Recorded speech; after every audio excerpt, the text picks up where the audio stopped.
you're just gonna see freaking twin pipes coming out the back in a golf cart chopping. It's gonna be sweet.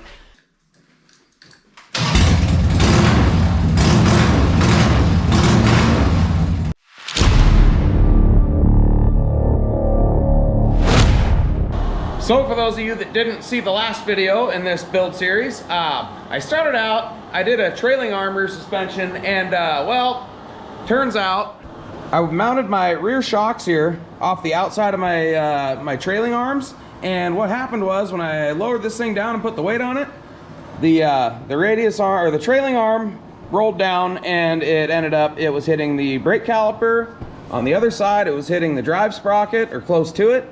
So I decided to go from a trailing arm setup to a wishbone setup. So now I have this cross member in here. I've got this thing braced up. Not totally sure it's gonna be enough, but I don't know. I'm just like, it's hard to scale down my mind because I'm used to building like trucks, and this is like a way scaled down version. So I don't know. I think my mental engineering is it might not be calibrated very accurately. Well, I've got my motor mounted, I've got my rear suspension done, and I'm gonna see how the body fits. I know my motor's slightly higher than what the floor is in this thing, but I just wanna set it on here, kind of see where we're sitting at, and yeah.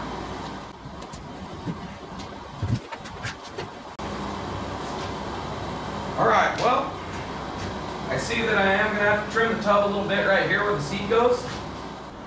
I knew from the measurements, like right up front, that the motor was going to sit slightly higher than where the body needs to mount.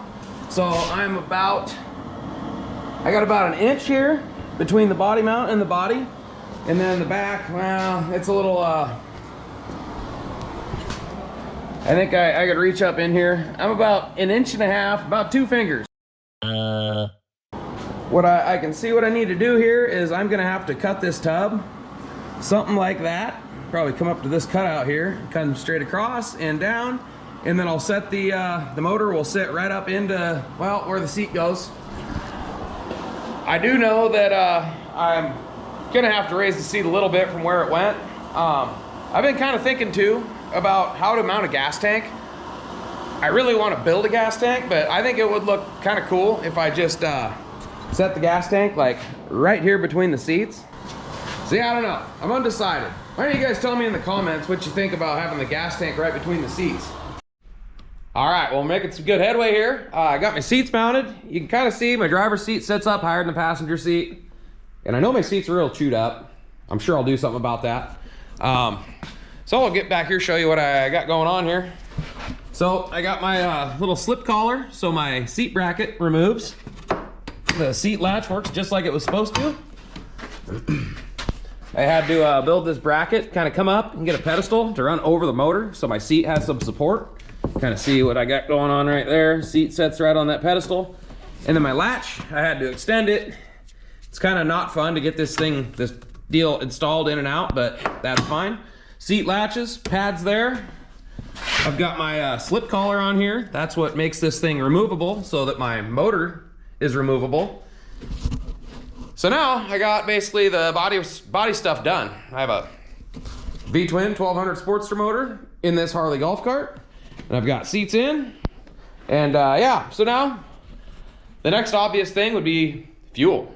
So I really want to kind of keep it with like the Harley tank. I don't know, but I want to keep a Harley tank. There's with the Harley carburetor system, you've got to be gravity fed. So whatever you do has to be above the carburetor, and this is the stock inlet, so obviously the tank sat right about here. And so what I think I'm gonna do is obviously we're gonna do a new fuel hose, and we're gonna take this tank and I'm gonna mount this tank backwards right here, right between the seats. It'll be kind of subtle. It fits. I don't know, we stand back a little bit, maybe we'll see. It probably looks, it doesn't look totally out of place with what I got going there. I'll still be able to put golf bags in the back. I mean, I don't know if I'm gonna really go golfing with this thing. I'm sure no course in the world will allow it, but you better bet there'll be at least one video. Gonna do some content going to a golf course and, you know, get the reaction from the golf course people. I mean, from this view, you really wouldn't tell that there's a Harley V-twin in here.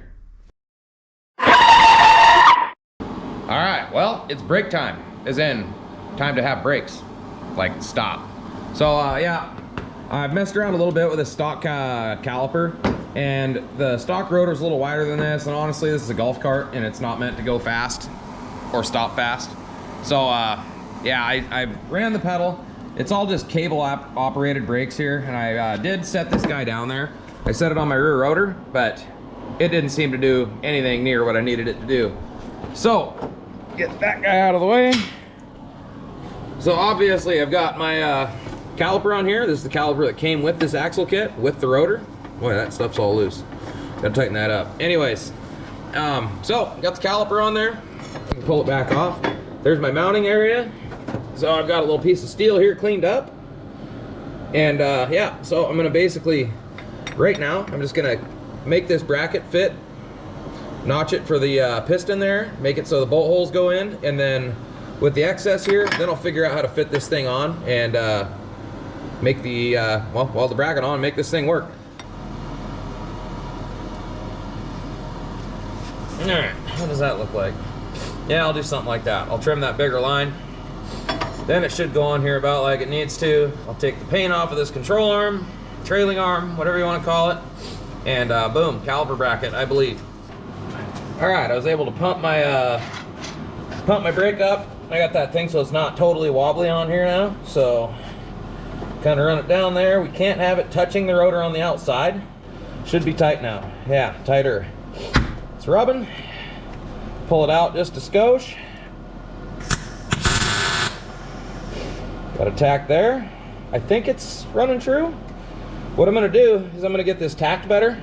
I'm gonna jack up the rear end of this thing. I'm gonna spin the wheels, make sure it doesn't sound weird or whatever. The problem is this rotor isn't totally tight either.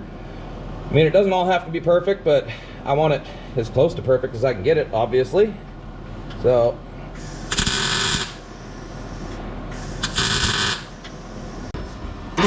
well, that's misleading because I am jacked up on their axle that I'm trying to spin. So, oh my gosh! Go up here to the trailing arm. That was a dumb move. Or not really dumb, just not thinking. There we go. Got it screwed up. Nothing seems weird. This is meant for a go-kart or whatever with a real short wheelbase. So I got my line there and we're coming up and that's where the line stops. Like, I could probably configure this for like a handbrake, but that'd be friggin' stupid. So I'm gonna have to figure out a brake line that's about, well, this one's probably 3 feet long. It needs to be at least 6 feet long because I gotta get around to the front and somehow configure it in there to the brake pedal that I have. And honestly, with this linkage coming back here, that cable, that hose might be long enough. Oh, wouldn't that be sweet to luck out there? I mean, I'm like, rear axle, brakes, everything, I'm like 100 bucks in. So if I could just get away with doing a rear axle in this thing, if I could get away with doing a rear axle in this thing and for nothing more than like the $100 I'm into it, that'd be friggin' fantastic. Actually think I'm gonna be able to salvage, or well, not salvage, but I'm gonna be able to not buy a brake line. So underneath here, this pedal is like a cantilever deal. So when you're on this pedal, the top arm, so that's like not on the brake, and then as you press the brake up top, it gets further away. Well, I've got my master cylinder back here. It needs to obviously shove in. And like I said, that guy gets further away when you push the brake pedal. So what I'm gonna do is I pulled that linkage off. I'm gonna weld a bracket across the back side of this whatever pivot deal, and I'm gonna run it down about here. I'm not sure exactly the ratio, but in total, the stroke of this master cylinder is like, I think maybe a ½ an inch. All right, spin, spin, spin. Spin, spin, spin. There, yeah. I took and welded Welded that arm on there. I've got kind of the same ratio I had from the top, only now I have it on the bottom. And I got my master cylinder mounted under here. It is not the low point. The motor is the low point. The motor mount is actually the low point. All right, well, next stop, exhaust time. And I'm partially lucking out here. So I unwrapped my heat wrap from my pipes because I'm gonna need to do some modifying. And actually this back exhaust pipe is like really close to fitting. Like I can make this work here, but it's like touching the power to the starter here. So I don't know if I like that. I think I'm gonna make it so it rolls up some degree, but then when I roll it up, it hits my wishbone and this thing will go up probably an inch at this point. Got like, I don't know, a few inches of up travel on the shock.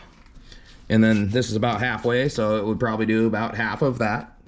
Not such luck with this pipe up here. It comes in here, but you can see the where it mounts behind there, maybe. And it just won't quite make the corner. We're hitting my, can't really see very well from there, but we're hitting my motor mount there. So we're gonna have to chop this pipe. Probably chop it above where somebody scabbed on some kind of, must have had EGR or something, I don't know, but probably cut that off, reroute this thing, and then I'm probably gonna have both these pipes somehow fish through there, snake through there, and then come out, and I'll probably mount those things both right here in the back. That should look pretty serious, pretty Harley style. So yeah, it's time to get to chopping and doing exhaust, which is like my least favorite thing in the world to do. Now, the world's pretty bold, but I hate exhaust. Well, I just learned that I need to knock the sharp stuff off of the back of this thing. Just busted my head open. That sucks, but whatever.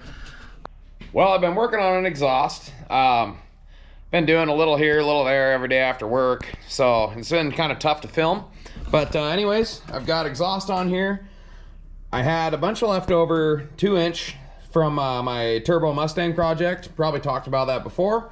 But I had to find some pipe at work to kind of go from the stock exhaust pipe, which is like 1 5/8, to the 2-inch. So, and then I had to take and I split these guys so that this can slide together. I'll probably put like a hose clamp or something on there to hold it together. And anyways, yeah, I got a pretty neat exhaust going on. The front cylinder, it's obviously a lot longer pipe. Comes up and over and down and under. And they come out the back, and then the other pipe, it already went most of the way to the back, as we can see here. So I was able to just kind of put that guy on there and bam, easy. So I'm gonna pull this guy out now, and I'm gonna weld these pipes up.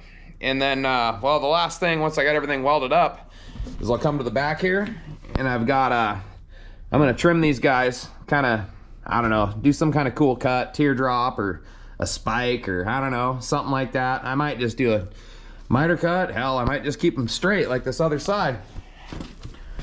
But I don't know, it's gonna be pretty cool, man.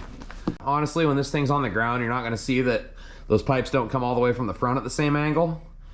You're just gonna see freaking twin pipes coming out the back in a golf cart chopping. It's gonna be sweet. So like I was saying, we've got this little neck down here. I'm gonna drill a hole in a plate. I'm gonna probably bolt that plate right to the floor, because this is what holds the clutch cable steady. And then off that same plate that I'm gonna bolt down, I'll do little ears here, and that'll be my pivot. I'll make some kind of pad on top here, and well, that'll act as my clutch. It will be strange that it pivots from the floor, but the rest of the pedals in this thing also pivot from the floor. I guess the brake pedal kind of goes through the floor, and then the gas pedal pivots from the floor. So might as well keep with the theme here. So step one, make a plate, drill a hole, make it big enough that I can come forward and put some tabs up, make a pivot. Not much to talk about. We're really getting down to the end. I really want to make content of doing cool stuff in this thing, but well, can't do cool stuff till it runs, drives, steers, and stops.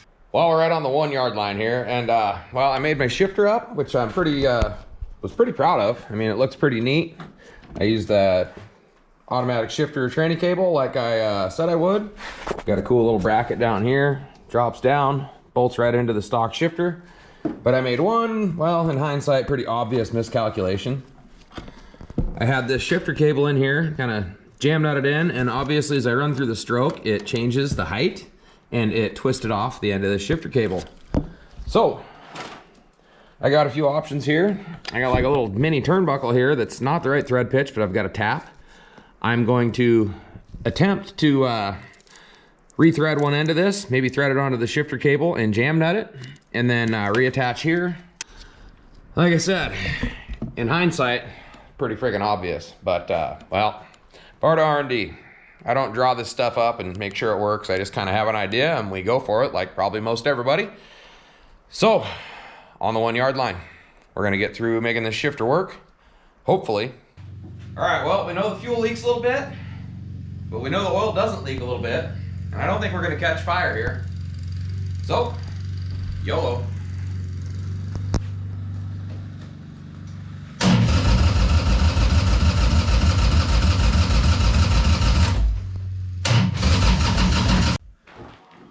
Well, I'm pretty confident that I have carburetor problems, but I've got some go juice here. So pull the air cleaner off, squirt a little of this stuff in there, and see if we can get this thing to fire. It sure sounds like it wants to fire, but I'm no Harley expert. I don't know what sounding like it wants to fire really sounds like.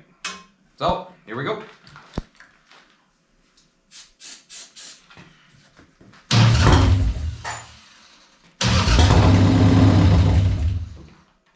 Oh, it runs. Well, I seem to have sprung a gigantic leak. And I don't know what that hole right there is.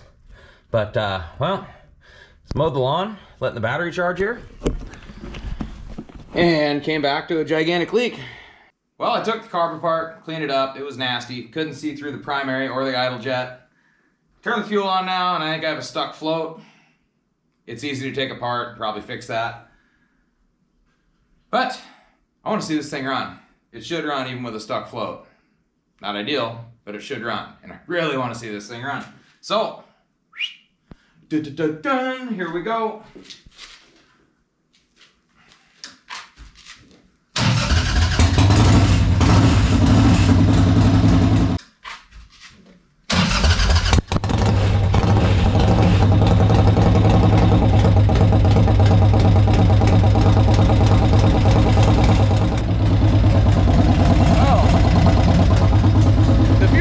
When I got it running. Fantastic.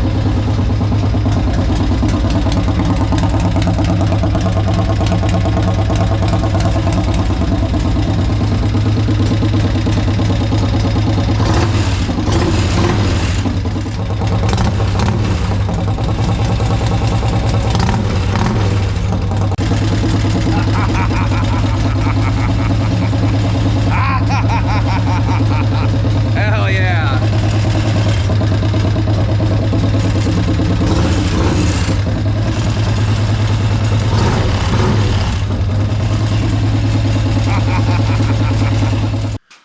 Well, for the first time, I'm putting this thing on the ground with the intent of driving it.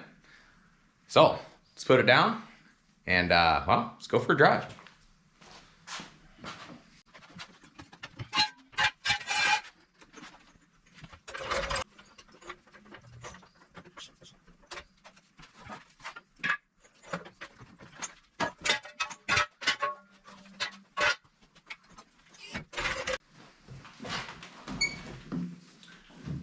Well, I've got a new motor in my Harley, and I'm pretty freaking excited.